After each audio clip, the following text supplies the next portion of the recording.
What is going on, GGEN? I am Spartacris, and I am here with Theater Room episode 44. For now, it's just me, but I do anticipate having an extra guest or two into the chat, into the stream, I should say. If you jump into the chat, feel free to let me know what your thoughts are on anything I'm talking about. I got a bunch of things going. Right now, I actually have a, it's on this side. It's on that side, actually. Just a little Rangers highlight montage, because I felt like I should start off by just giving a shout out to my boys in blue, red, white, and blue. It was a good season. You know, it was a kind of a heartbreaking end to this season. But anyone who's a hockey fan, no one thought the Rangers were actually going to make the playoffs, let alone get that far into the playoffs. They really made probably a believer out of a lot of people. And this was probably the most excited I've been for a Rangers team in a long time. So I just want to shout out to them. Shout out to the season. They got a young group, and hopefully we get some good years coming up in our future. So that's going to be it for now on the hockey talk, because I know that's not what anyone signs up for anyway. We got a bunch to talk about. So I want to talk about the boys. We're 4 episodes in so far. Just kind of my thoughts on the season. I just as an FYI, I'm not a major knowledgeable, not a major fan of the comics. I haven't read them. I do plan on reading them at some point, but my whole basis is basically just coming off of the TV show. I'm going off of that alone, and I'll give my thoughts on that in a little bit. Also, Obi-Wan episode 4 was out. We have 2 more episodes left, and again, I'll give my thoughts on it. I'll quickly say right now, I'm absolutely in love with the show. I think it's excellent. I hear a lot of kind of mixed things about it from different people I talk to, but you know, everyone's allowed their own opinion.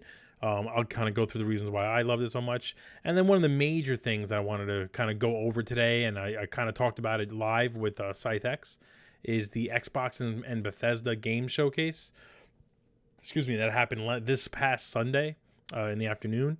They announced a ton of games, and I won't go through all of them, but some of the major ones that I'm excited for. Excuse me. I felt like it's kind of worth going a little more in depth with some of the games. We've had some more information on some of those games released, so I figured why not just kind of go through that also. Before I jump into all that stuff, you could see our social media handles all across the bottom here, just scrolling.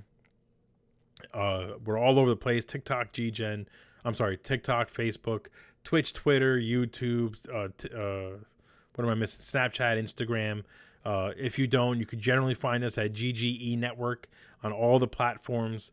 Most of our announcements start off on Facebook. We get a lot of kind of quick shorts and videos on TikTok. They go out to all the socials. If you like this kind of stuff, like and subscribe. We're constantly planning new things. We have giveaways we want to do, tournaments we want to set up. You know, eventually some live get-togethers. You know, it's got a lot kind of planned. You can see the logos on the top here. These are actually all like the founding members of the group, and you know, we're got hundreds and hundreds of people in each of our spots. So you know, join us. We're on Discord as well, and you know, you keep an eye out for Call of Duty games, some retro gaming videos. We have this podcast is every Tuesday at 8:30 p.m. and then we also have ScytheX does a Multiversal podcast focused mostly on games every other week on the weekends. So keep an eye out for that stuff. Buttersworth, what's up, my man? Thanks for jumping in. It's good timing because I kind of just went over the recap of what I'm going to be talking about today. And I guess we can kind of get into it. Before we get into it, though, let me know, Buttersworth, if you're a Ranger fan. I already did my little shout out to the team. It was a good season for them. It was kind of a heartbreaking end to this season. It got me in the feels, but, you know, I'm a diehard Ranger fan since I'm a kid, so I couldn't help but get excited and kind of think, you know, maybe this could be it. But let's get into it. So let's just start off real quick. We're going to start off with the boys. The boys episode 4. So if you're not caught up, I'm going to go into spoilers.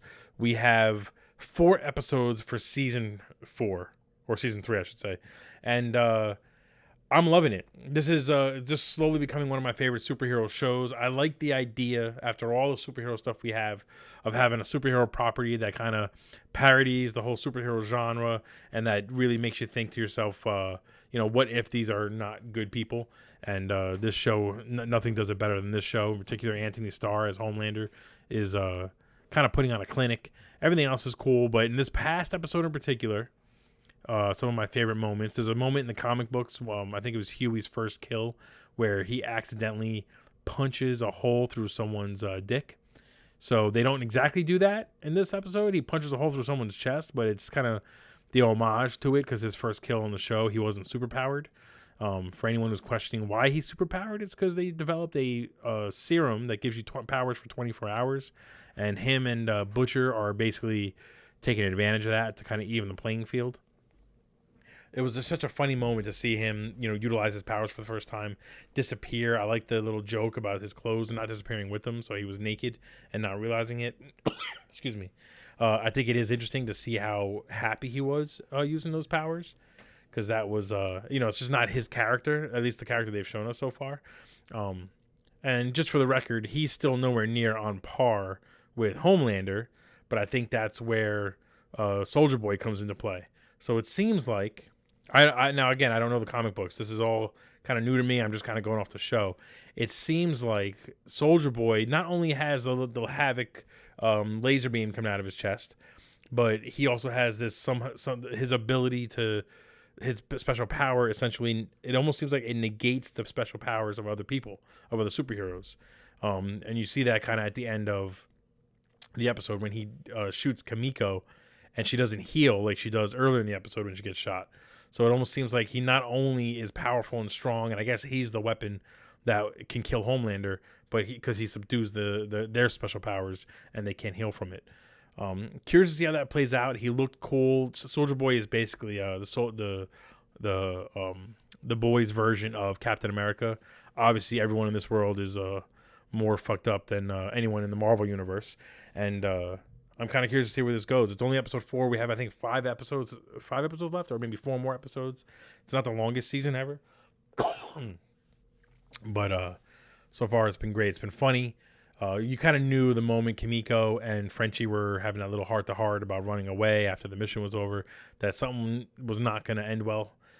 She's still not dead. It's I should kind of make it very clear. She was struggling opening her eyes, but she didn't die, so who knows. Buttersworth, have you watched The Boys? Because it's fantastic. The Boys is an excellent show. It's very funny to watch. It looks like I'm dropping some frames here, and I'm not really sure why, so I'll have to look into that whenever I get a chance.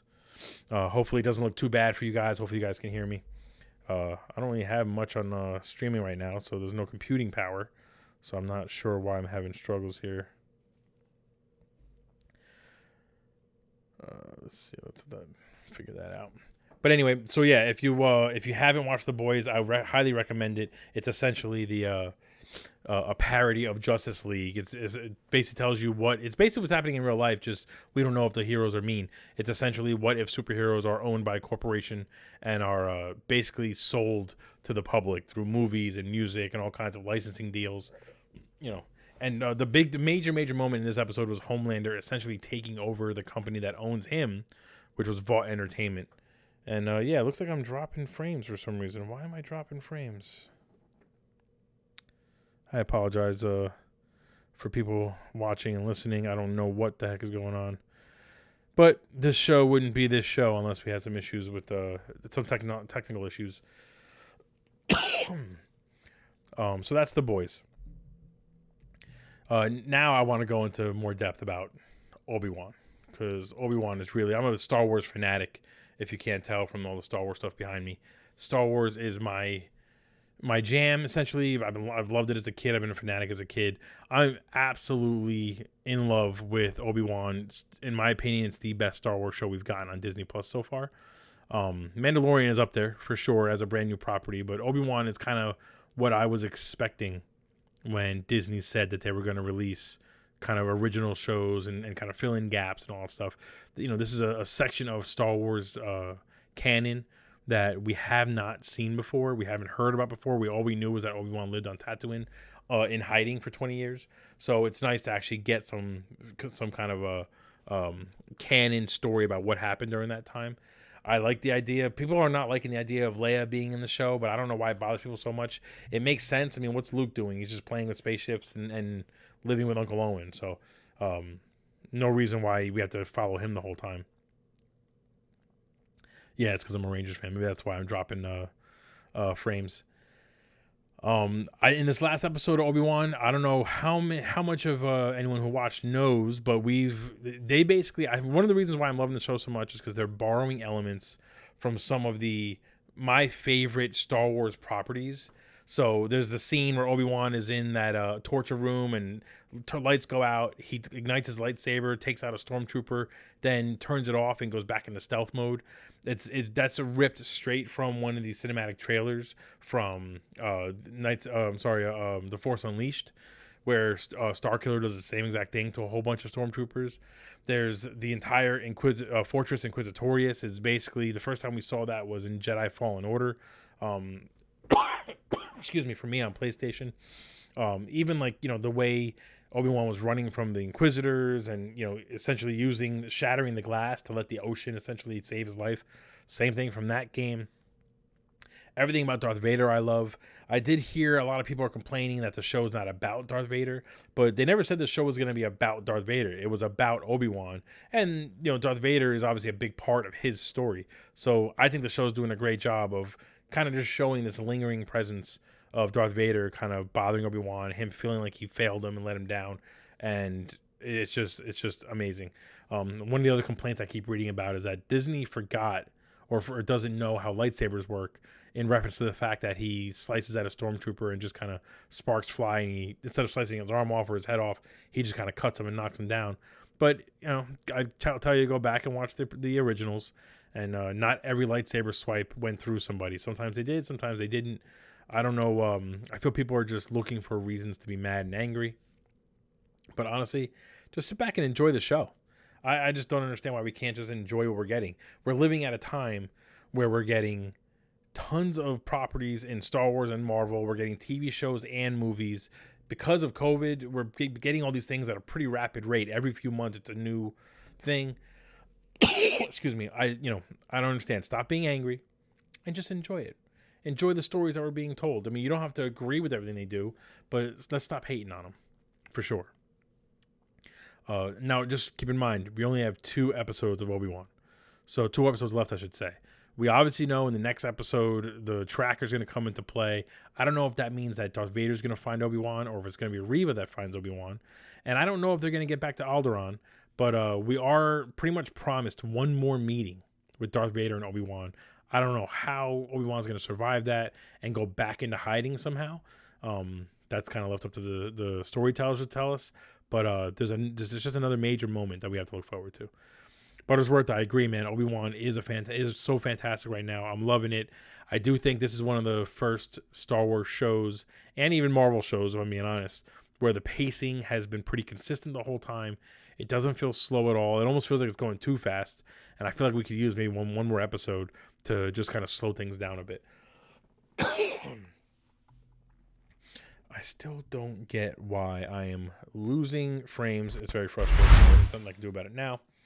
Before we get into the showcase, one more thing I forgot to talk about was the Miss Marvel episode 1.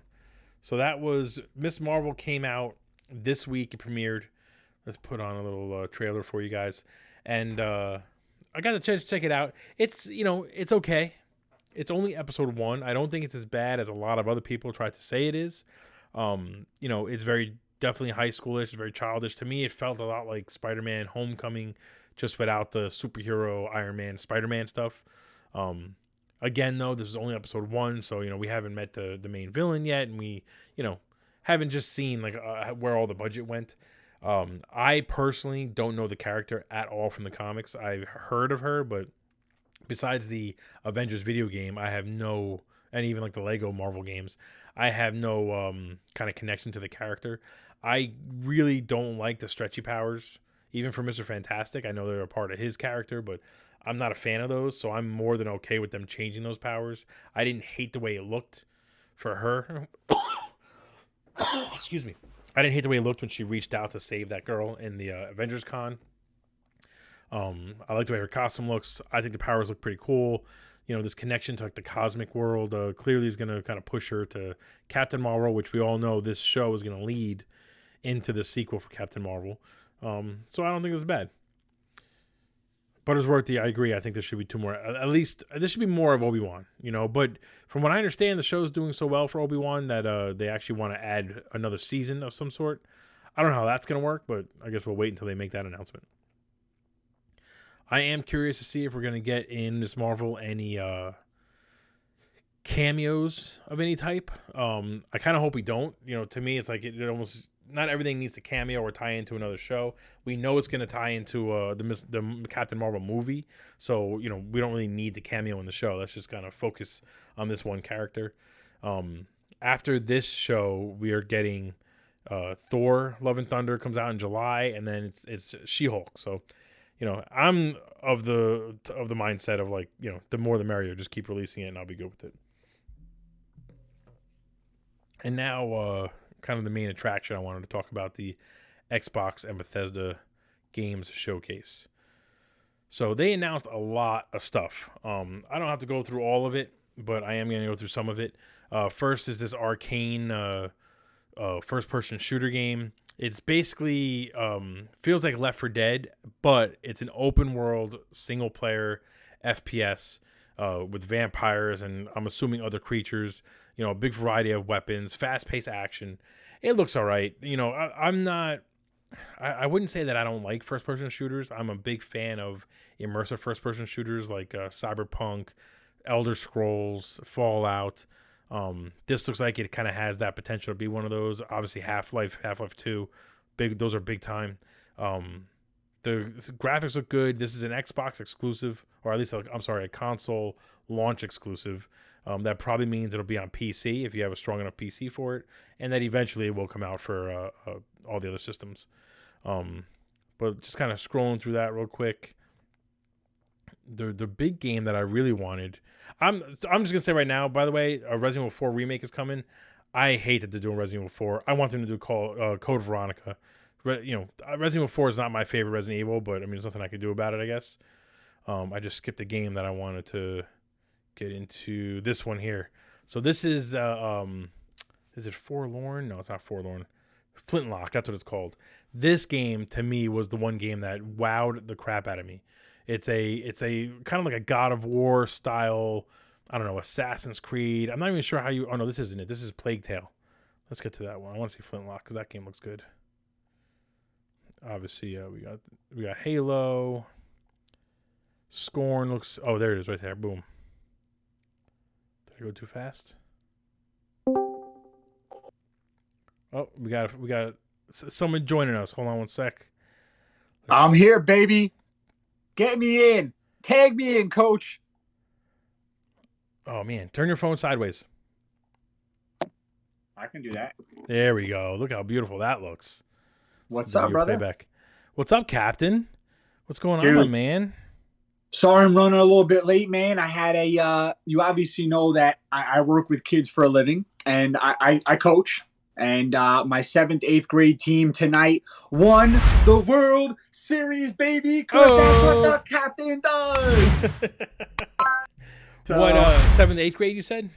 7th, 8th grade boys, man. I came home. I got a nice high noon here. Peach, the wifey made me a little flat bread buffalo chicken. I got the positive vibes rolling in. But, dude, what topic are we on? Talk to me, bro. Well, I'm excited right. to be here. We're gonna start off. Let's go back to the beginning. I basically said my piece on a lot of stuff. So let's start off with the boys. Are you caught up on the boys? Am I caught, bro?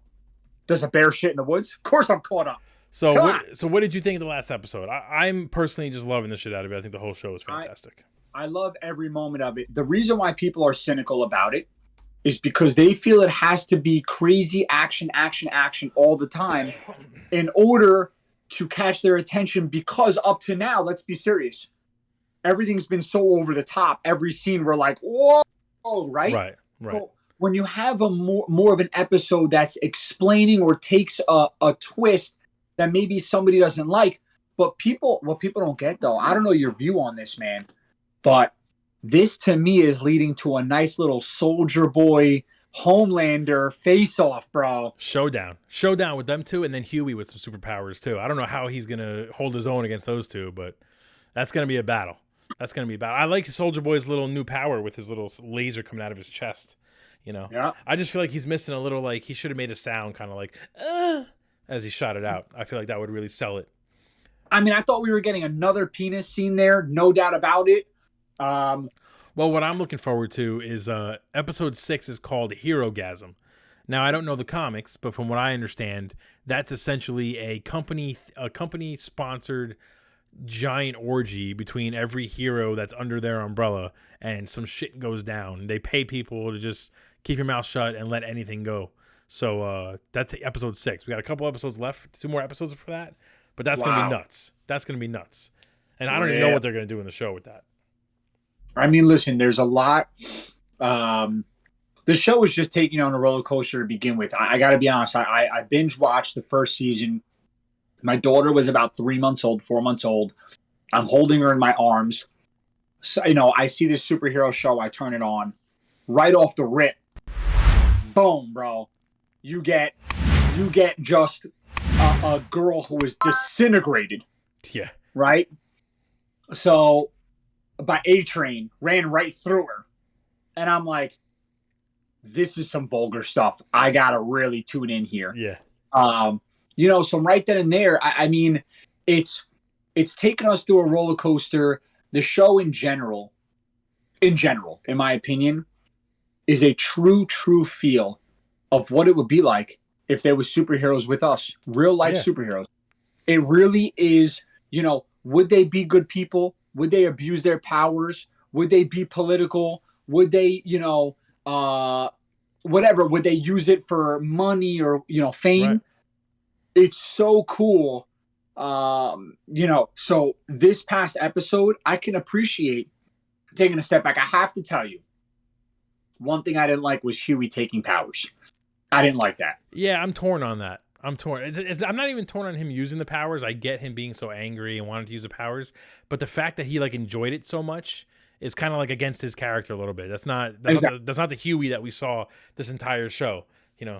I understand Butcher doing it, but Huey doing it and then kind of looking at his arm like, oh damn, I want more of this is I don't know if they really showed us that he's that hungry to be to be the bully, But is that their way of indicating even the most pure, the most pure heart can be tainted with bad or evil or whatever it is? Because Huey to us, right? Think about this, no matter what, Huey's been that steady, right. Meaning always do it the right way. I don't want to do it this way. I'm not with Butcher. F you. Right. I don't want to do it this way. And it was like human nature, right?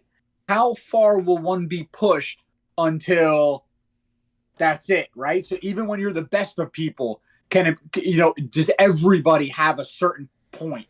So maybe that's what they're trying to do. I get it. Sense. I just wish. And listen, they always continue to surprise me. I thought that with what was the new guy's name? The sound guy. The sound. What was guy? his name? Yeah, the one that had his face blown off by Homeland. I don't even remember. He wasn't here long enough. I don't even remember what his name was. Yeah, and we had a thing. Starlight's X. What? Starlight's X.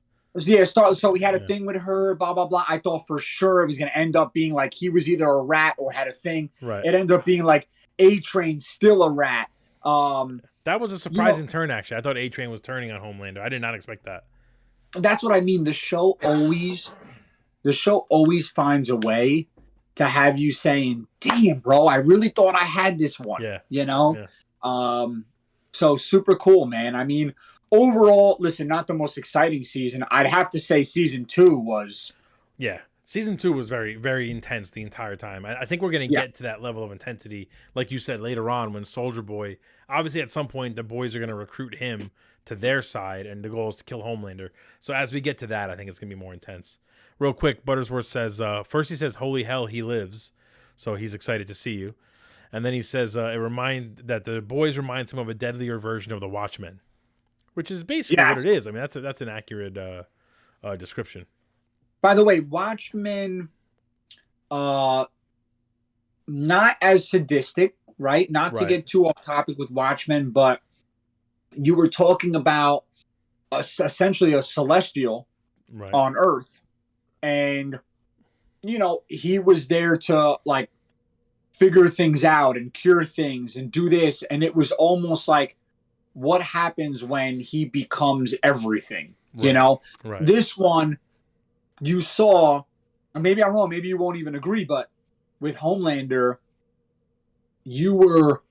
they had you feeling as though somehow the mightiest god of them all was going to be humbled. And then to see like that complete turn, and what's her name? Is it Kimberly? I forgot whatever Vicky? her name was. That Vicky. Vicky, that turned, that it was, you were like, wow, man, she really, like, dude, this is crazy. I'm actually surprised that what's that? I don't remember the character's name, but Giancarlo Esposito, Gus from Breaking Bad. I'm surprised he made it out of that room alive at the end. I really thought Homelander was gonna laser the shit out of him. And just, I like this idea. So like, I'm a big fan. You played the Injustice video games. I remember you streamed some of that game. The idea of Superman just kind of going bad and just kind of taking over. I liked that storyline so much for that character. And I've been wanting to see that in like live action. And this is basically what we're getting. We're getting Homelander, who is, the boys' version of Superman, just basically saying like, yeah, who's going to stop me? So I'm going to do whatever the hell I want. I think the actor, Anthony Starr, who's playing a Homelander, is fucking killing it this season. He's just doing such a good job. He's so creepy and like not in a scary way, as in the sense of like he's gonna give you nightmares, just like a nervous way, because you never know what he's gonna do next, and that's just phenomenal the way he's doing it. Bro, you hit the nail on the head. The vibes I get from him are can snap at any moment. Right. For any reason. Molester. Like, he'll touch people inappropriately. Right. Like, I get these like, I really love the way he's fucking with people, though. I love how when he made the Deep eat his friend, the octopus. Well, can we just talk about the Deep real quick? When he's banging that chick, looking at the octopus, and basically being like, "Yeah, you're gonna wrap me in your tentacles." Like, bro, that had me cracking up. But the fact that he made him eat him, the fact, him like kind of, I will give, you got to give Huey credit. Without superpowers, Homelander was busting his balls, embarrassing him, and he stepped to him like he was gonna do something. I love Homelander's little like, oh, look at this, you're gonna you're gonna hit me, ooh. It's a good show. I'm really, right now I'm enjoying this season. I agree with you though. Season 2, I think from the beginning was pretty much just intense. You just didn't know what was gonna happen, who was gonna make it. So I'm a big fan. That scene in season 2 where Homelander goes nuts and lasers the entire crowd and kills everybody in the crowd, and then he snaps to, and you realize he was daydreaming. Oh man, that scene was excellent. And I was like, oh my god! And then towards the end, where they like explode the whale on the beach, there was so like I said, there was so, and I think that's the genius of this show. It's not a Rob Zombie. It's not a Rob Zombie vehicle where it's push the envelope on how gory and how far you can push it. It's we're going to make this graphic. There's also going to be a great story. There's going to be love. There's going to be mystery. There's going to be twists. There's going to be so many different variables, and everyone plays an important part, right? So we didn't see Maeve, and all of a sudden, here's Maeve. Right. We didn't, and she even said, she think, I like, you guys know what I want you to know. Yeah, right? That was a cool scene. You thought she was like some drunken whatever. And, and it's like, and Deep coming back and being sort of exiled. And now, like, Homelander realized, hey, I don't have a purpose for this guy, but it's either this guy or someone else's guy. So I'm going to pick my guy. Right. There's so many little nuances to this, that so many layers that makes it special, man. So I'm hoping they continue to do that. I'm hoping they don't. Once the moment I can guess something, I think I'll lose interest in it. And I think that's what's really held me captive, man. Yeah. It's crazy. Yeah, no, because they've done an excellent job with that. My theory for the end of this season is that it's gonna be Homelander, not just versus Soldier Boy, but we're gonna get like everyone in the 7 against Homelander. As much as A-Train is on his side and trying to fight his way back to his good graces, I think he's going to push him too much, and by the end of it, it's going to be the Deep, Starlight, Maeve, whoever else, Soldier Boy, maybe Black Noir, all fighting Homelander. But I also don't know if they have the budget for that because it is a TV show and it's not a movie. I mean, if this was leading to like a The Boys movie, then I could see that being like the end game of end games. Full blown Homelander just losing his shit would be amazing. But it would. You know where I think they're going with this. I think that it's going to be Homelander facing them, and I think Homelander's son is gonna come to Homelander's rescue. Ooh, that's. I think that scene with Butcher. I think it gets to the point where, somehow whatever he gets a little older and he comes to his rescue and he has the same powers and. That would be a phenomenal way to end it, just to make me kind of go like, what the hell's gonna happen now? If like his son is like, you know what, Butcher, you were mean to me, screw you, you're not here for me, so he actually wanted to help me. That could be, that would be good. And it's like, that would be good. And like, he shows up, and just like Homelander when he ended up coming to Butcher's house, and Homelander says, don't you want to just see what happens, me versus you? Yeah. And Butcher's like, that's exactly what the F I want, right? Yeah. And I feel like he takes the serum, they go head to head, finally there's a big war, and all of a sudden the kid shows up. And Butcher's like... Ooh, that got me excited. So I was telling the wife that, because that they locked in season 4. Yeah, I just saw they just announced season 4 is on the way. Yeah, so season 4 is on the way. So obviously...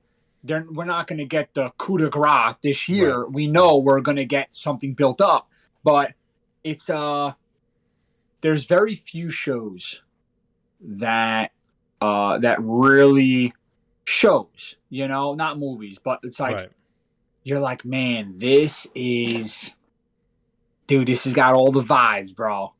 The Boys, it's got the vibes. Yeah, this is one of them. This is one of them. Now, for me, another show, a segue into the next show, is Obi-Wan. Are you caught up on Obi-Wan now? Absolutely.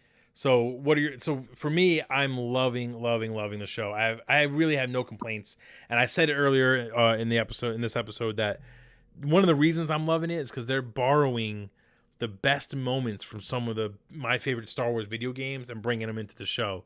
Like Obi-Wan kind of going in stealth mode in the torture room and igniting the lightsaber, taking out a stormtrooper, turning it off, and then he's gone again.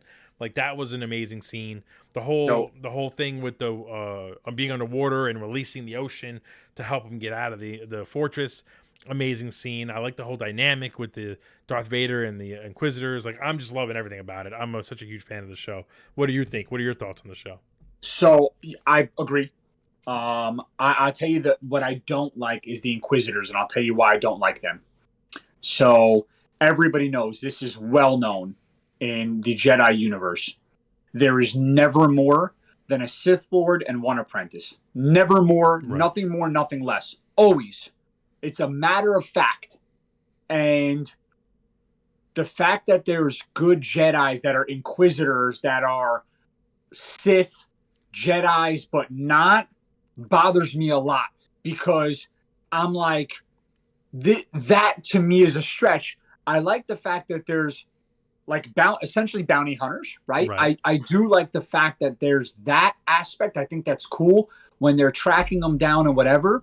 I love the fact that where it started from, Order 66, we see it. They're following through. They're tracking them down. I don't even mind the defector aspect. Right. But the fact that you have other Jedis now as Siths, it leads me to believe that that's, whether or not it follows a storyline, a comic, it deviates from the core of Star Wars, which we've seen all along. Well, it's been Palpatine and Maul. Right. Palpatine and who was the older guy? Dooku. And Dooku. And then you're going, Palpatine and Darth Vader, right? Right. You're always getting two, and I just don't like the deviation from that. And they're trying to make it so they're not actual Siths, but bro, they have a red lightsaber Right. with force powers. Well, so this is where being the Star Wars fanatic I am. I had this is where I come in. So the history of Star Wars and the history of the Sith in particular is that there used to be, you played Knights of the Republic, so there used to be thousands of Sith and thousands of Jedi, and they went to war and all that kind of nonsense. Then it was the rule of two, right? That's what you're talking about. Always one, the master, the apprentice. That's it. But the whole idea behind being a Sith is that you want more power. And the only way to become all powerful is to take out the person above you. And in order to do that, you're always going to need help. So I take it as the Inquisitors are essentially Darth Vader's way of grooming his next apprentice. But, the loophole is that they're not Sith. They're just Inquisitors. They only know some of the Force. We're not giving them all the Force. I'm not teaching them everything I know. So I don't mind it. I understand what you're saying, but I think one thing the show is doing well is explaining why this rule of two is in place. Because we've seen 4 Inquisitors in the show across the games and the cartoons. 5 Inquisitors. 5. Yes, right. So the Grand Inquisitor and then the other 4. And then there's 5 brothers, the 5th brother, right. The 4th. Well, across the games and the show, we've seen a couple other Inquisitors. The one thing they all have in common is that they keep failing at their job of capturing and taking down Jedi, because all they're worried about is making each other look bad and trying to become the Grand Inquisitor and answer to Vader.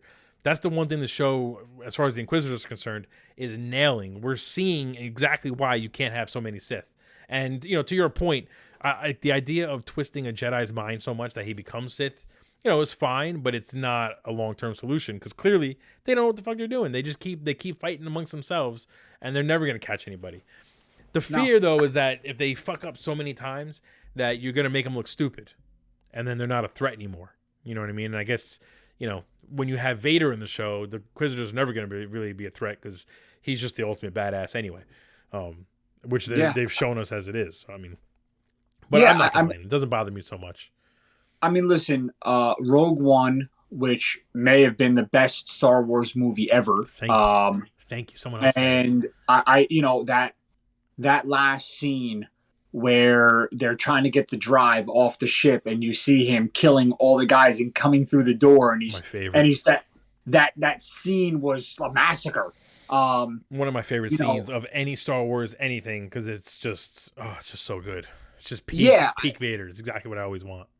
Absolutely, and I think this show, what they do well is the vision that they have for Vader, even when he faces Obi-Wan in episode 3. You can see the camera angle, because Vader's not taller than Obi-Wan, but they make him feel in that he's so much physically superior. Right. He's taller, he's stronger, I think it happened a little too fast for me, that episode. I understand that. Yep. I agree. I wish they would have held off to like the 5th episode, Yeah, the show, the pacing is very fast. I mean, they're flying through story right now. So we only have 2 more episodes and it's over. And I kind of agree they should have, slow it down a little bit. Give me another episode. Leia's been captured. She's found. She's captured. She's found. She didn't believe him in the same episode. She found out she believed him. Right. They're not leaving us. And maybe there's a reason, because I happen to think the writing's been very good. So I'm not going to say, oh, they're failing. No. I'm splitting hairs, right? Like we're nitpicking. I mean, I'm sitting around the writing, the cinematics of it, the theatrics, the acting, love them.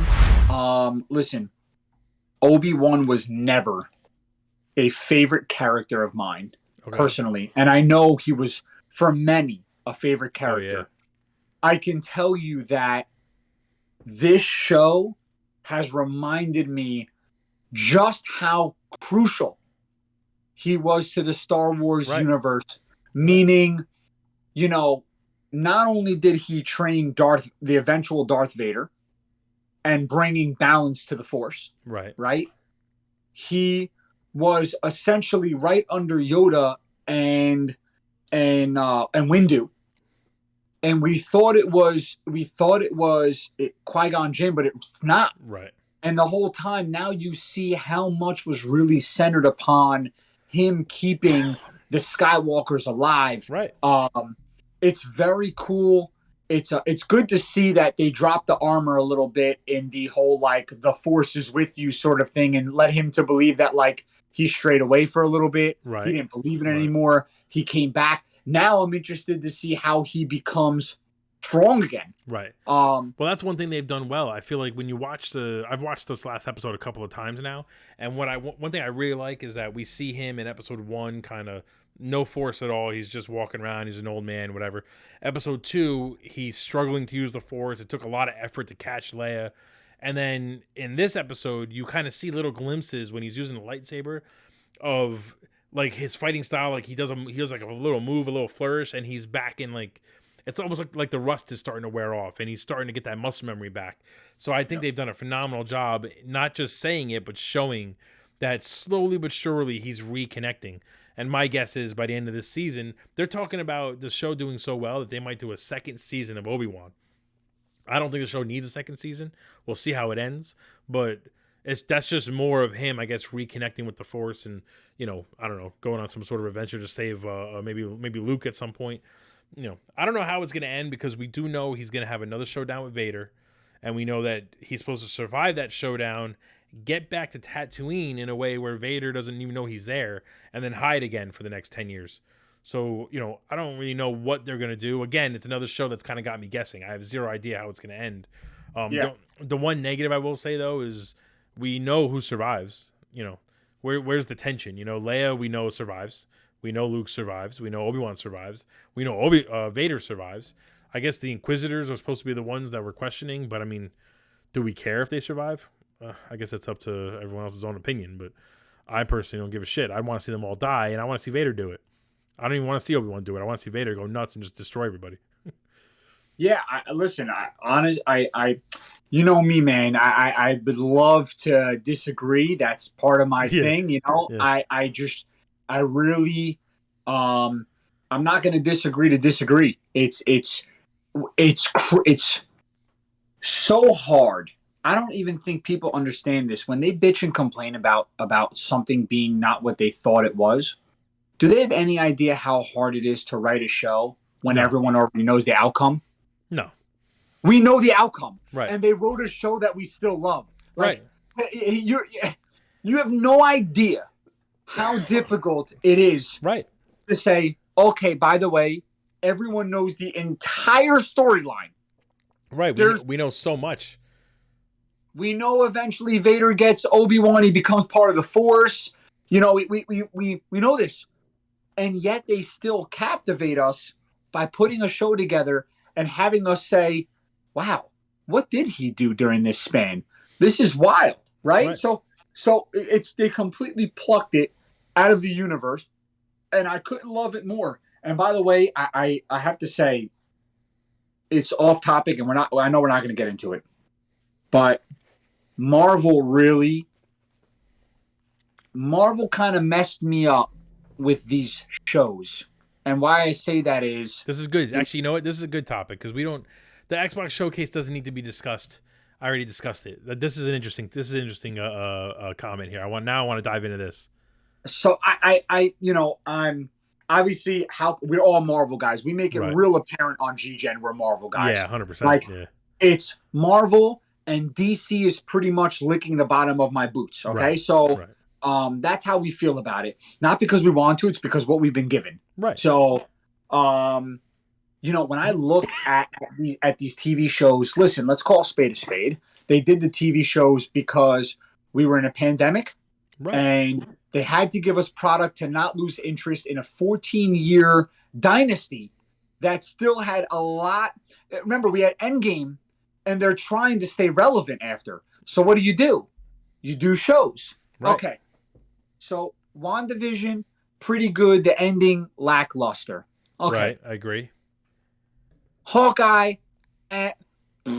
okay. Oh, wait a minute. I love Hawkeye, though. Hawkeye was good. In my opinion, Hawkeye's the best show. I'm sorry, brother. No. First of all, there's no way with shows you're telling me Hawkeye overall is better than Moon Knight. You're not telling me that. Hold on. Well, Moon Knight, I forgot about. All right, Moon Knight's up there. Hawkeye and Moon Knight are close. So I loved Hawkeye. I thought Hawkeye was excellent. It was okay. And I thought Loki was good. And Loki, dynamite. Right. Loki, I liked. I'll give you that one. But why was Loki dynamite? Loki was dynamite because of what it opened up. Right. 100%. And that's 100%. why, right? Like, listen, Tom Hiddleston, great. But if you're telling me I'm watching him for 6 more hours, okay. But the storyline, because we never saw it was fresh. So we're like, wow, we're being introduced to the multiverse. Right. We talked about what we thought about the multiverse at this point, but it was a cool introduction. So our minds were like, wow, right? So to me, when now they're doing these shows, and I've been sort of led to believe that 2 or 3 of the 6 episodes of every show that's coming out at this point is going to be good. 2 or 3 are going to be hot trash. That's and accurate. I'm going to be left at the end saying, did I really need it? Probably not. But I can tell you that Moon Knight, the performance that, what's his name? The main actor. I'm not going Oscar Isaac. Bro. Killed it. Unreal. I mean, I was like, I sat there and I'm like, bro, this guy played like 4 different personalities, and it was unbelievable. Yeah. So great. Not sure if they'll even tie it into the MCU, but whatever, it's fine. I got a show, okay. And I didn't feel that way at the end of the show. So now with Star Wars and The Boys, you're seeing these shows, these 6-episode shows, right? 8-episode shows, really step up to the plate and deliver on another level of something that we're looking for, and we don't have to run to the movies. You and I, we're nerds. We do it anyway. Yeah, we're there, no matter what. We're there in the premieres. Yeah. Thor: Love and Thunder. Really, whoop whoop. It says to us like, hey, you know what? We're not overdoing it. You know? Right. So it's cool, man. Star Wars. So what my thing is, here's the problem. Like you said, we're nerds. I'm gonna watch all the Marvel stuff. I'm a big fan of everything about it. I'm still gonna go see even the DC shit, even though I'm not a fan of what they're giving us. The fact that Joker 2 is gonna be a musical, it's just nuts to me. Waiver, dude. Disclaimer: I think Lady Gaga's a smoke show, bro. My wife doesn't understand how. No one on earth. No, I think she's gorgeous, and I think she's a great choice for Harley Quinn. Bro, but when I saw she was Harley Quinn, I'm like, I get 2 hours. Maybe there's some nude scenes. What do I get here? Like Lady Gaga's my Lady Gaga. Go ahead. I have zero problem with her being Harley Quinn. I think she probably fits the character more than Margot Robbie does. But the fact that it's going to be a musical and the fact that the movie itself doesn't even need to be made is annoying. But anyway, I think the biggest problem I'm having with Marvel, I've been thinking about this for a while, is that they're sticking, Kevin Feige in particular, is sticking a little too hard now to this, like, we have a long-term plan. Just trust us. Everything's going to tie in. Just trust us. Like, we were okay with that when we never had that before. Yeah. Now we had it. So I feel like the patience is wearing a little thin. And even for me, as much as I try to just give them the benefit of the doubt and just like let things play out, even for me, it's like, dude, just tell us what the point is. Like where are we going? You know what I mean? Like, even we didn't wait this long to find out that Thanos was coming. And now, as far as I know, we're not going to even know what the end game is, pun intended, for another, 7 years. It's like, it would do wonders, I think, for Marvel in general, for the quality of the shows, for the movies, if they just said, don't worry, Secret Wars is coming in 2030, and everything we do right now is building towards that. And that would give guys like us and everyone in GGEN, like, we'd start watching these movies and start combing through them for hints and details and all that stuff. Now it's all guessing, and that was fun when WandaVision came out. That was fun when Loki came out. But we're now, 3 years removed from that, and now it's kind of like, well, what am I looking for? Like, I'm looking for these Easter eggs for no reason. Like, and that's where it's getting a little frustrating, I think. I think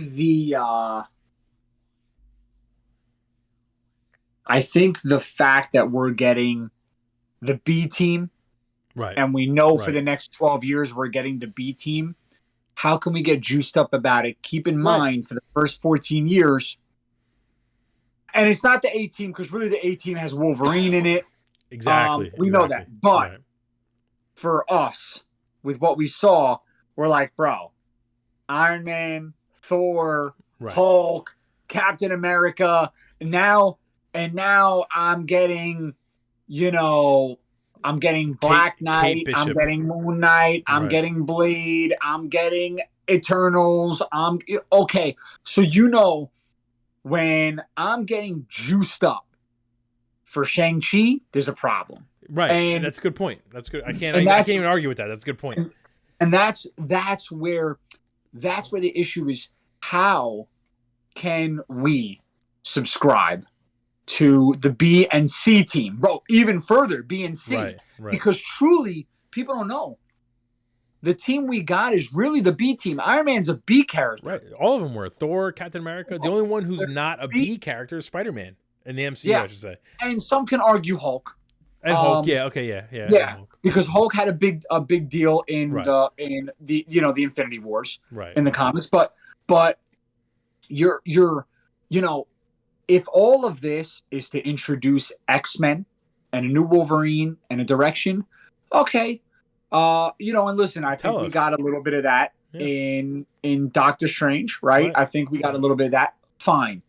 But I think it's a hard sell for people to keep packing theaters when we know we're getting a C team. Right. So the fact of the matter is if I'm going to go watch another one of these, right? Like Thor's coming out, I'm there. Guardians of the Galaxy, there. Right. You're telling me, like, even Ant-Man, bro? Well, honestly, if Ant-Man didn't have Kang, I feel like a lot of people would be like, yeah, I'll watch it on Disney+. Bro, think about this. Here we are. Same wavelength, okay? If we didn't see the phrase Quantumania... Right. Come on, bro. And that goes to my point. If they said, Ant-Man 3, and they didn't give us the title... I'd be like, all right, well, Ant-Man 3 is coming at some point. I'll see it, but whatever. The fact that they gave us Quantumania, I'm hyped for because I know Kang, and they confirmed Kang and all that stuff. This is why I'm saying, like, to your point about Shang-Chi, it's a problem when Doctor Strange 2, we walked out of the theater like, it was all right. And Shang-Chi, who has no bearing on anything as far as we know, we were amped as shit. Even Eternals, we were amped when we left the theater. Like, again, if they told us, X-Men is coming in 2027 and things we do are leading up to it. We're not going to tell you what we're doing, but things we do are leading up to it. I'd be a lot more excited about a lot of what we're getting. Bro, same thing with Secret Wars and whatever else it is. I'm patient. I waited 14 years for Endgame. Right. I'm patient because you know what I got in between that? I got great stories.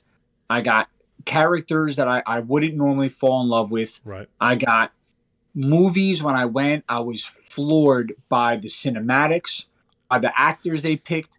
Listen, I think everyone would agree, for the most part, other than Brie, what's her name? Brie Larson. Because garbage. I think that everyone would agree across the board that what they're so good at is casting. Oh, 100%. Right? The casting and the writing, they get to get it down so perfect. So for me, I'm good with waiting. I'm going to see a lot of new characters along the way. I'll learn.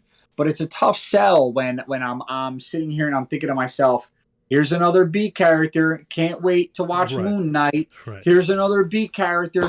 Oh, by the way, Blade is super dope.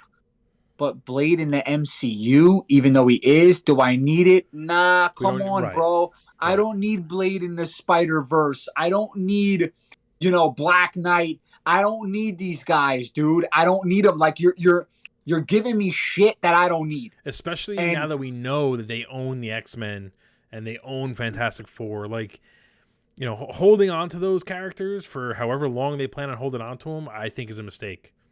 I need the Russo brothers to lock the F in and give me a Fantastic Four that's going to knock my socks off. I need them 100%. To lock in, and I need Wolverine to pop up on the screen. And I don't even care if it's Jackman. Like, just give us one of these characters that we already love. Bring them into this world. 100%. Yeah, fine. You do all these crazy cameos. Why can't we have Nightcrawler pop up in the wrong universe out of something? Right.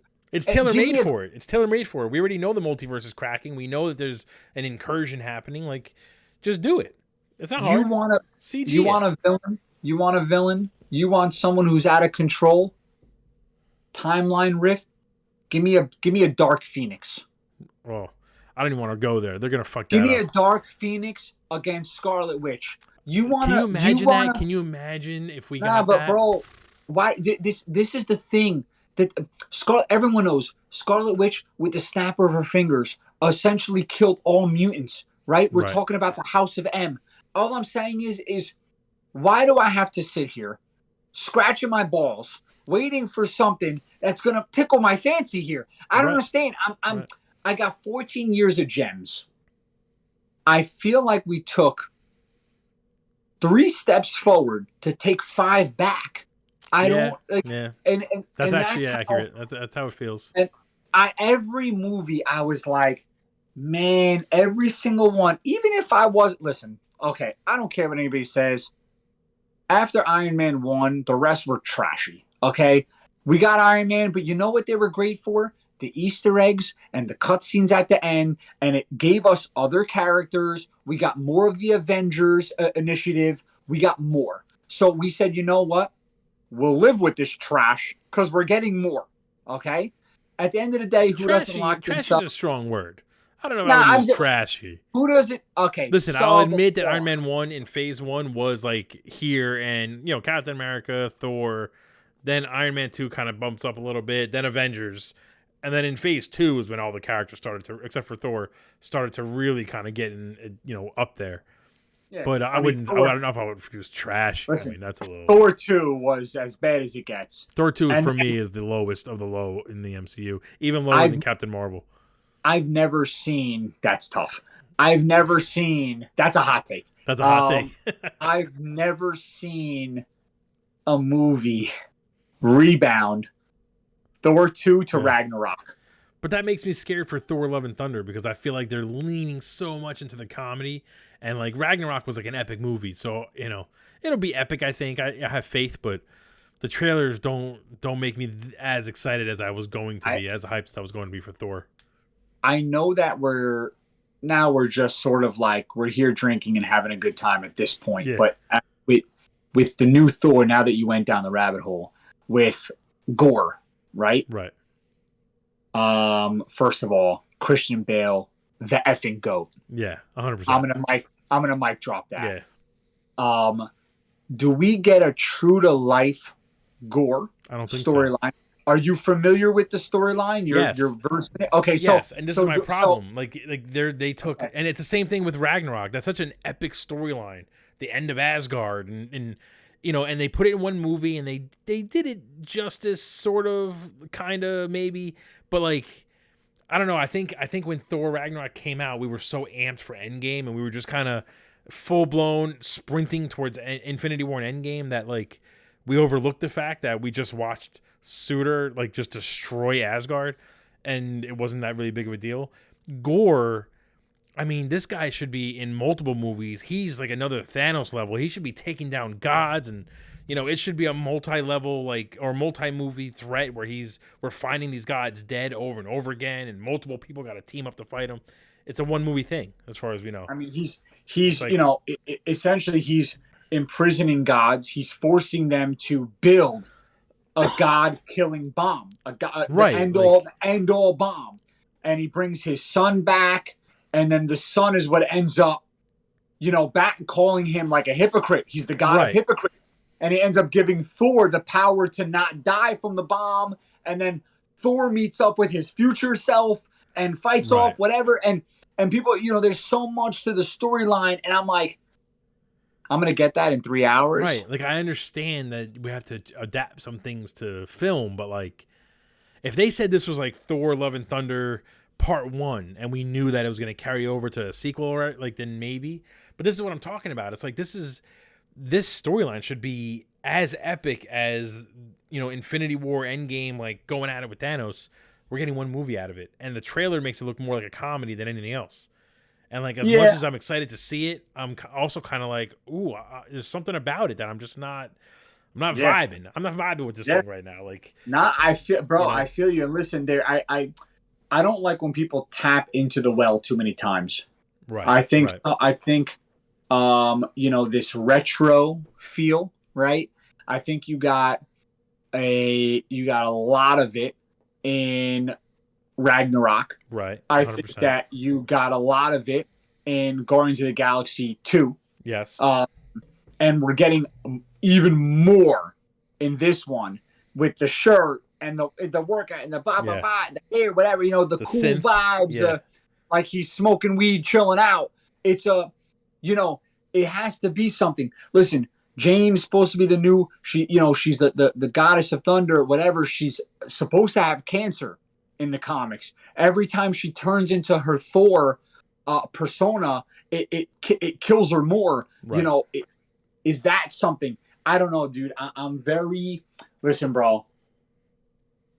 Gore was obviously a good person turned bad, a good being turned bad. Right. And it follows suit with all the mythology of people believing in gods and gods not coming back from them. So what do? They call in Haiti, right? So essentially, Gore is the guy who, his planet was dying. His friends and family are dying. There's no food. There's no water. There's no nothing. He prays to the gods. They do nothing, and he loses everything. Right. And then he vows to kill them all. Okay, cool. Like, why do we not have a Gore movie? I was just thinking the same thing. We're on the same page right now. And then we go through. By the way, you know what it's like to be on the same page right now, you guys? It actually kills me internally because I don't like any of the points you guys ever make. I want to argue. My point is I want to argue. I actually want to tell you that you suck at life. But, bro, the vibes are the vibes. Like, sometimes you're just vibing, Nah. I was literally in my head thinking, like, DC wants to make these villain movies, the Joker and Deathstroke and whatever else, Suicide Squad. Marvel could have done that with Gore. You could have given us a whole movie just making us fall in love with this character. You tried to do it with Scarlet Witch, and it's debatable whether you successfully did it, but you could have legit given us Gore, a whole movie of him, his family, enjoying life, struggling, praying to the gods, seeing two gods fight and one god beg him for help, and him being like, this motherfucker, and like then saying by the end of the movie, like Mordor or whatever his name is, I'm killing all you motherfuckers. And then give us Thor, Love and Thunder. And then I'm a lot more hyped for it because now I know it's a character I respect and I get why he wants to kill everybody. And Thor, who's just, everyone likes bro Thor, going at it. Instead, my guess is that the first half hour of this movie is going to be 15 minutes of Thor with the Guardians of the Galaxy and then he leaves. 15 minutes of Gore dealing, struggling, and just kind of quick montage of him struggling with his family, praying to the gods and that whole thing. And then jump right into Thor now needs to find a weapon that can kill Gore and save some gods and whatever. It's almost too obvious that Russell Crowe is Zeus, that he's going to die. It's like, there's just, I don't know, nothing feels that surprising. I guess it's up to them to really surprise me when the movie comes out. Listen, you're 100%. I think because we got so many cameos at the end of movies about Thanos, we knew, because we got so many, we knew how powerful and almighty he is. Right. And then, Infinity Wars was really to show his infinite power. Right. How many of them he fought off, what he did to them, a whole lot, whatever. And then you have Endgame. So you realize you're like, wow, dude, this guy is truly a celestial. He's a god. Right. He's a titan. You're like, this is incredible. And, with Gore, not that Gore is Thanos' strength, but he has the sword. He has a sword, and he probably has his resolve, which I think is one of the main things about him that I don't know we're gonna have time to really feel. He has that push and motivation to actually do what he says he's gonna do, which in one movie there's just no way they do that justice. I mean, listen, they for sure did not do justice in Doctor Strange 2 to anything we thought they were. Right. So I got to be honest with you. I'm more, and it's crazy to feel this way. Right. I'm more inclined to think they're not going to do it. Yeah. And it's really crappy to say that, but dude, I think, man, I think we're getting to DC territory, bro. Well, oh man, we were really I was just gonna say, now is the time for DC. This is like the perfect time for Black Adam to come out, because Marvel, I can't say they're taking a nosedive, because the quality is still good. But if DC is ever going to start to take over and start to kind of give us what we want and impress us with properties and kind of grow into what Marvel was, now's the time to do it, because there's definitely a dip in quality in the Marvel side. 100%. You know, the problem with DC, we talked about it, there's zero characters that I'm looking forward to seeing. Right. Even Black Adam. I was excited for Black Adam 11 years ago when The Rock announced him. And by the way, can I tell you, I don't know what don't even let me get into the Black Adam thing. That might be it. I'm going to have to wait till next week.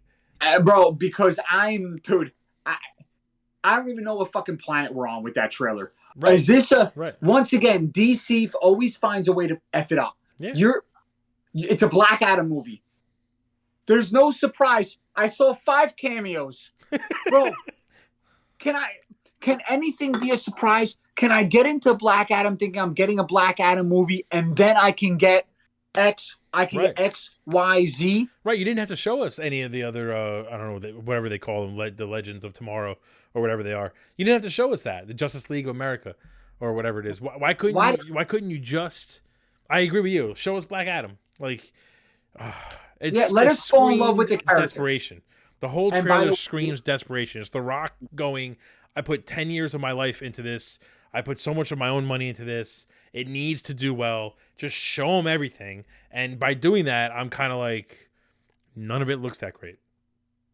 And I'm telling you, man, this is what they do, right? So the MCU, they gave us standalones, and then we got a meetup. Right. We don't get that with DC. Everything is vacuumed into one. Right. When they put out Justice League, I said, what the shit is this, bro? Right. Can I get a movie about Aquaman first? Can I get a movie about Wonder Woman first? Can I get a movie about Cyborg? First of all, he's like one of the most important pieces, and he's like a secondary character. Yeah. But I mean, and does DC pick worse characters? The Flash is arrested every other week. Can I get something that makes sense to me here instead of giving me an all-together movie and then dissecting it? I don't, after we get this movie and we realize it's butt cheeks, right? And you want me to watch the standalones? Right. I don't get it. I don't get it. I've been saying it for I feel like I've been saying it for years now. DC, someone at DC, at Warner Brothers, whoever it is, needs to say, all right, look, everything that's being worked on right now, let me get all that, shred it, throw it in the trash, say, okay, you know the comics, you know the movies, whatever, come over here. You're now in charge. We're starting from scratch. This is the plan. And pick 5 characters. We'll introduce each one of those, and then we'll give you a Justice League or a Suicide Squad or whatever. I mean, the long-term plan is not there. They're clearly just rushing. And I just, I don't get it. Buttersworth just said what he needs from the DC is a live-action Dark Knight Returns. And Buttersworth, and he said directed by Robert Rodriguez, written by Frank Miller. I get that, Buttersworth, but here's my problem. We're still talking about Batman. There's hundreds of characters. He's the only one that does well. Can we get someone else? Not Superman. Like, I agree with you, John. Aquaman, his standalone movie was entertaining. Not Captain Marvel, Wonder Woman standalone, first one anyway, was entertaining. That's it. We still don't have the Flash movie after however many years they announced it. And as far as I know, they finished filming it. And arguably, I'm only excited to even see it because Michael Keaton comes back as Batman. And by the way, another. Why does DC have to convince us to see a movie by telling us all the things that could make us want to love it? Right. Why do I need to know Michael Keaton's going to be in the movie? That's a good point. Because you need to give you and me a reason to go to the movies. Bro, I can tell you, I didn't need a reason to go see any Christopher Nolan Right. uh Right. vehicles. Right. They didn't. I They didn't didn't give need us any hints. I had Yeah. nothing. And I tell you, uh it's that was the one thing about this new Batman, the 48th Batman, Yeah. right? That was this new thing. I said, you know what? If DC has an opportunity to start over, we got a young Batman, Right. we got a brand new storyline. It wasn't revolving Joker. Right. I mean, yeah, it wasn't revolving Joker. We got the Riddler and Penguin. Okay, right? How can we take this and just get to point B, not Z? Right. Point B. Right. Who's next in line? Who is next that we can see a cameo of in a little bit? And do we get what's his name? Lex. Right. Do we get Lex Luthor in and like a cameo of him doing something? How much more And now exciting would that have been? But that's Ugh. it's the thing of it is they don't know how to start at a beginning Right. and say, Right. hey, you know what? Trust me, people are gonna fall in love with these baby steps. I They mean, don't have the patience. They don't have the patience for it. They just no, want to get to the end.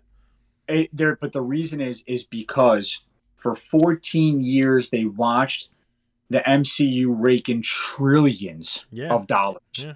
and they're sitting back and saying, there's a war since the beginning of time, MCU versus the DCEU, right? Right. And who's got more power to them? Who's bigger?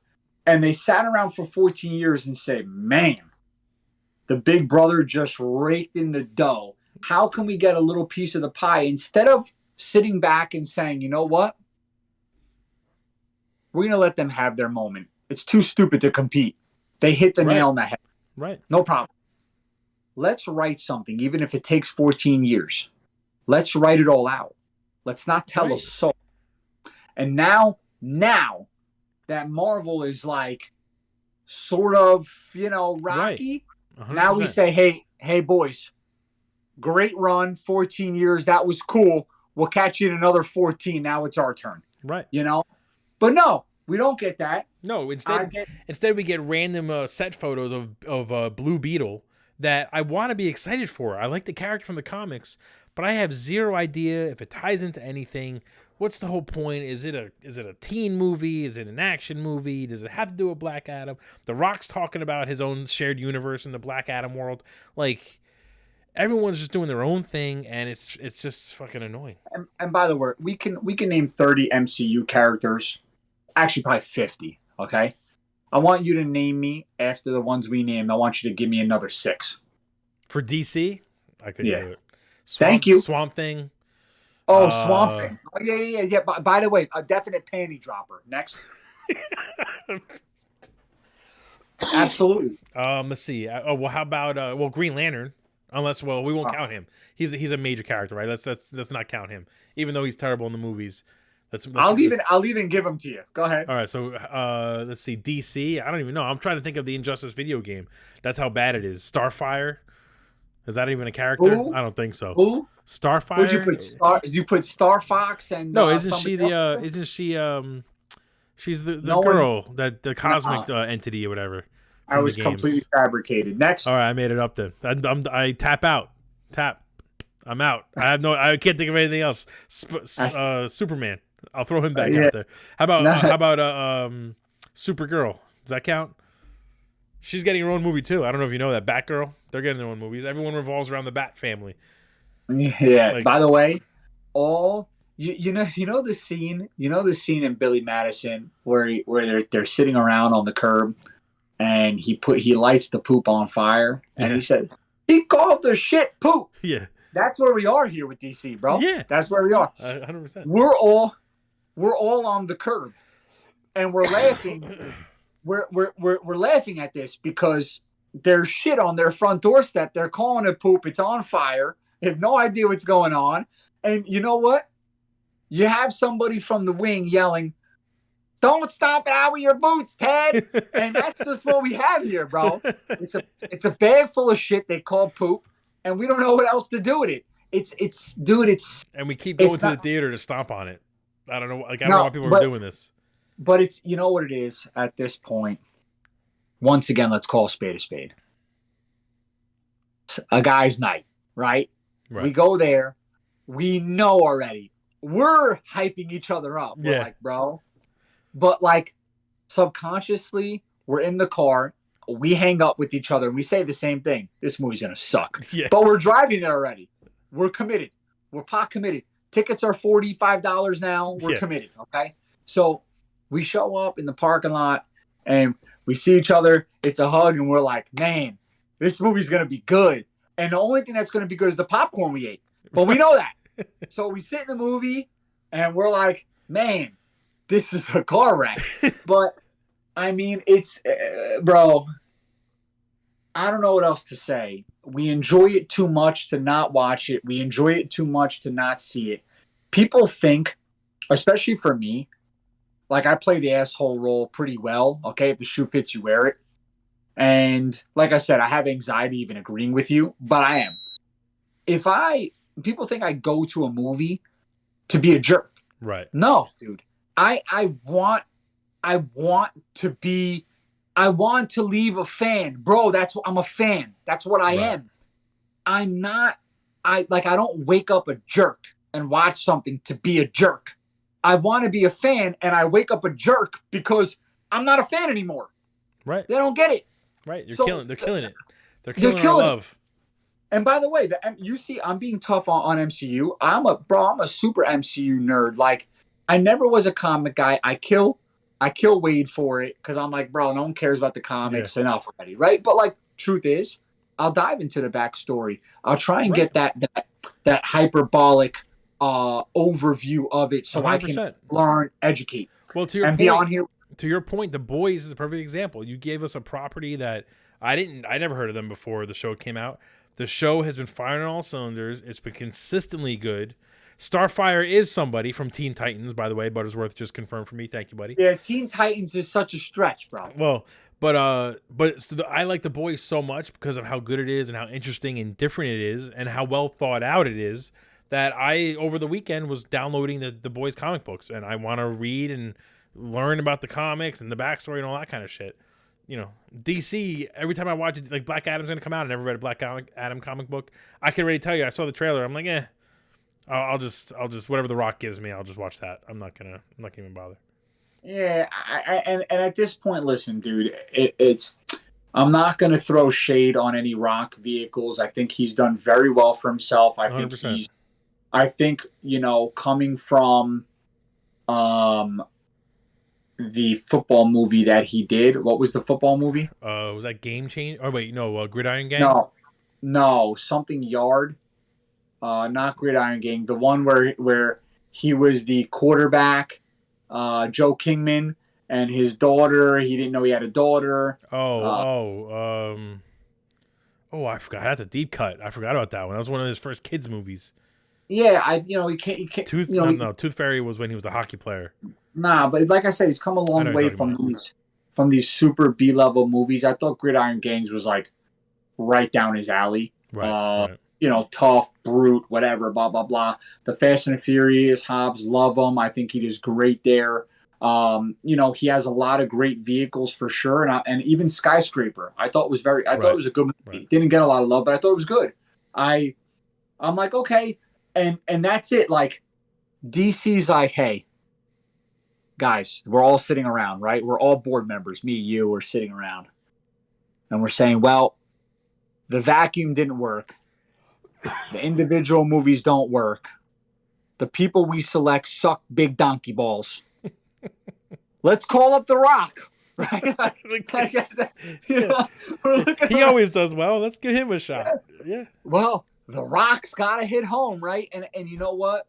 If I'm The Rock, I would have said, boys, I'll tell you this. I'm not touching DCEU with somebody else's penis, okay? You need to prove to me you can put a good movie out without destroying it. And like Wonder Woman, great movie. Wonder Woman 2, Garbage. literally, it pains me to my heart that such a gorgeous creature in Gal Gadot was even a part of that.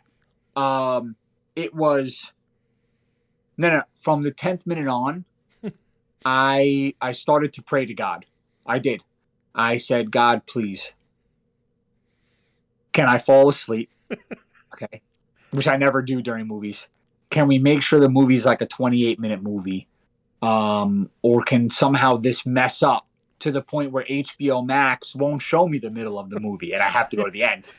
No, none of the above happened. I sat through the movie, and at the end, I was debating cutting my wrists. I didn't know what I'm getting here, bro. So now the Rock comes in. Okay, great. I'm gonna sit down. My wife is obsessed. She loves the Rock. It's her hall pass. He shows up. There's nothing I can do about it. I'm gonna have to hand my wife off, right? No problem. Okay. Yeah. So we're gonna want to watch this movie, and if the movie ends up being dog crap, I'm gonna say, well, The Rock's a nothing now also. This can make or break his career. Bro, could you imagine if he bombs in this? No, seriously. Listen, he's due for one. He's due for a bad movie. That's a great point. You got DCEU, and The Rock has been on a high road for a while now.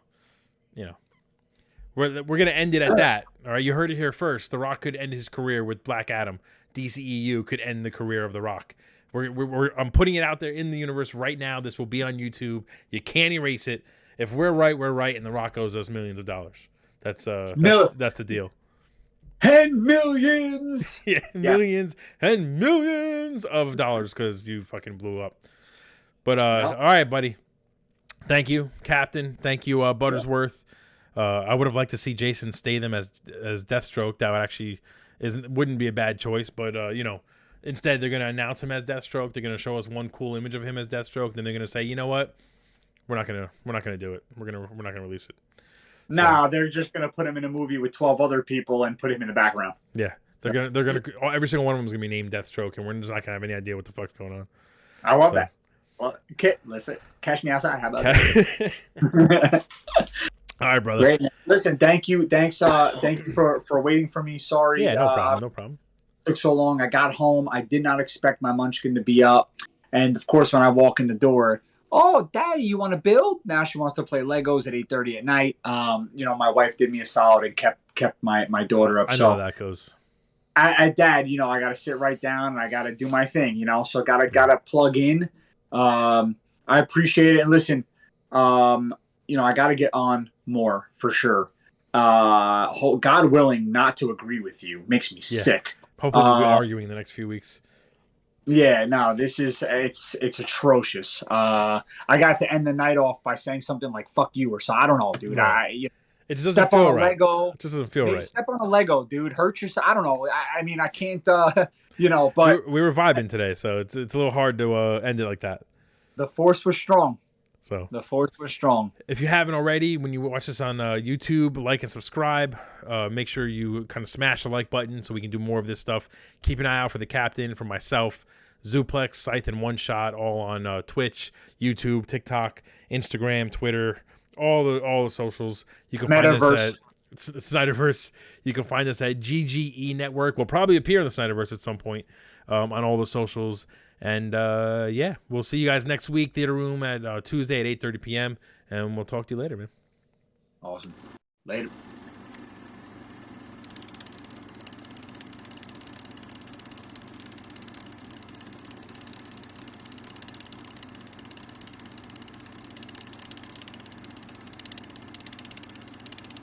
Awesome. I kept looking. I wanted to.